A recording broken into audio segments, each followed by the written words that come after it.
Merhaba arkadaşlar. Bu video nasıl daha damarlı kollara sahip olabileceğinizle ilgili. Herkes hayatının bir döneminde damarlı kollara sahip olmayı istemiştir. Bazıları bu konuda doğuştan şanslıdır. Spor ve diyet yapmadan da damarlı kollara sahiptir. Bazı kişiler ise ne yaparsa yapsın damarlı kollara erişemez. Buraya kadar geldiyseniz muhtemelen siz de bunun nasıl yapıldığını öğrenmek istiyorsunuz. Bu yüzden ben de bugün 9 adımda nasıl daha damarlı kollara sahip olabileceğinizi anlatacağım. Tabi abone olmayı unutmayın demeye gerek yok sanırım. Abone olduysanız başlayalım.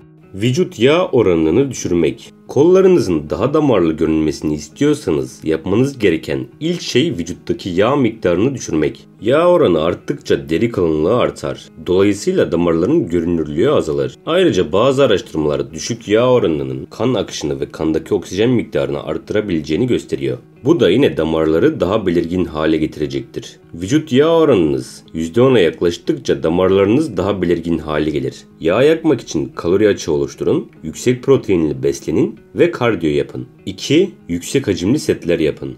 Damarlarınızı belirgin hale getirmek istiyorsanız kaslarınızı daha uzun süre gerilim altında tutmanız gerek. Bunun bir yolu antrenman hacmini arttırmaktır. Yani ağırlık miktarını bir miktara düşürüp tekrar sayısını arttırın. Örneğin 20 kilo ile 8 tekrar yapmak yerine 15 kilo ile 12 tekrar yapın. 3. Bilek kaslarınızı çalıştırın. Arkadaşlar damarlarınızın görünmesi için yapmanız gereken bir diğer şey ise bilek çalışmak. Farmer's carry, reverse biceps curl, bilek fleksiyonu ve bilek ekstansiyonu gibi hareketler bilek kaslarını geliştirir ve damarları genişletir. Zaten kaslı olmayan bir ön kolun damarlı olması da pek bir anlam ifade etmiyor. Bilek kaslarınızı nasıl geliştirebileceğinizi detaylıca anlatmıştım. O videoya da sağ üstteki karta tıklayarak ulaşabilirsiniz. 4. Kardiyo yapın. Kardiyo damarlı kollara sahip olmak için önemli maddelerden biri. Kardiyo yaptığınız zaman kardiyovasküler kapasiteniz artar, damarlarınız genişler. Damarların genişlemesi de aslında belirginleşmesi demek. Haftada 2-3 kez düşük orta yoğunluklu kardiyo uygulayabilirsiniz. Yürüyüş, koşu bandı veya bisikleti kardiyo için kullanabilirsiniz. 5. Sodyum alımını azaltın. Tuz gibi sodyum açısından zengin şekilde beslendiğiniz zaman vücudunuz su tutar. Bazı vücut geliştiriciler bunu yarışma döneminde kullansa da bu taktik damarlanmayı engelleyecektir. Avustralya'da önerilen günlük sodyum alımı 460 ila 920 mg arasındadır. Sporcularda bu bir miktar daha fazla olabilir. Ancak abartmamak gerekiyor. Sodyum kas ve deri arasında depolanan su miktarını arttırır. Sonuçta damarların görünürlüğü azalır.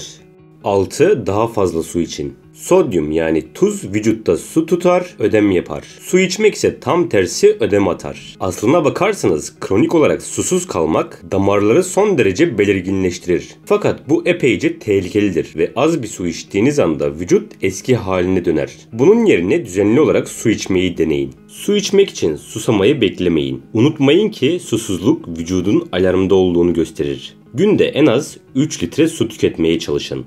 7. Nitrik oksit yönünden zengin şekilde beslenin. Nitrik oksit bir vazodilatördür. Yani damarları genişletme etkisi vardır. Kandaki nitrik oksit oranını arttıran birçok besin var. Vücutta nitratlara dönüşen bu besinler damarlarınızı olduğundan daha büyük hale getirecek. Böylece damarlarınız belirginleşecektir. Bu besinler pancar, marul, kereviz, brokoli, roka ve ıspanaktır. Bakıldığı zaman bu besinlerin zaten sağlıklı olduğu görülüyor.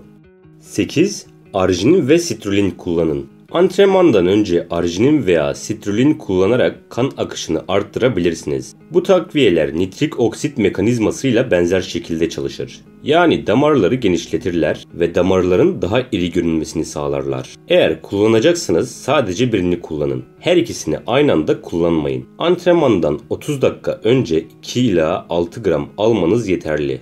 9. Yavaş sindirilen karbonhidratları tüketin. Yavaş sindirilen karbonhidratların tüketimi ödem atmaya yardımcı olabilir. Deri ve kas arasındaki ödem miktarı azaldığı zaman damarlarınızın kıvrımları daha fazla görünecektir. Şekerleme, abur cuburlar, beyaz ekmek gibi hızlı sindirilen karbonhidratlar daha çabuk acıktırır. Hem yağlanmayı hem de ödem miktarını arttırırlar. Bunları hayatınızdan çıkarın. Pirinç, patates, kepekli ekmek gibi düşük glisemik indeksli karbonhidratlar vücudunuzdaki sodyumun işlenmesini sağlar. Özellikle de antrenman sonrası damarlarınızın daha görünür olmasına yardımcı olur.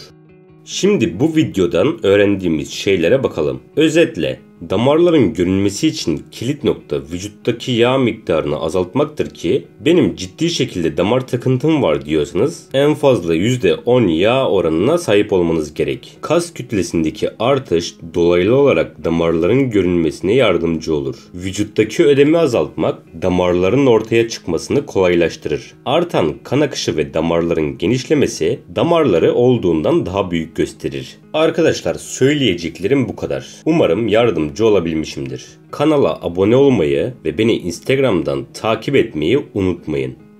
Bir bölümün daha sonuna geldik. Merak ettiğiniz soruları yorum kısmında sorabilirsiniz. Sizden ricam kanala abone olmayı unutmayın. Kendinize iyi bakın. Hoşça kalın.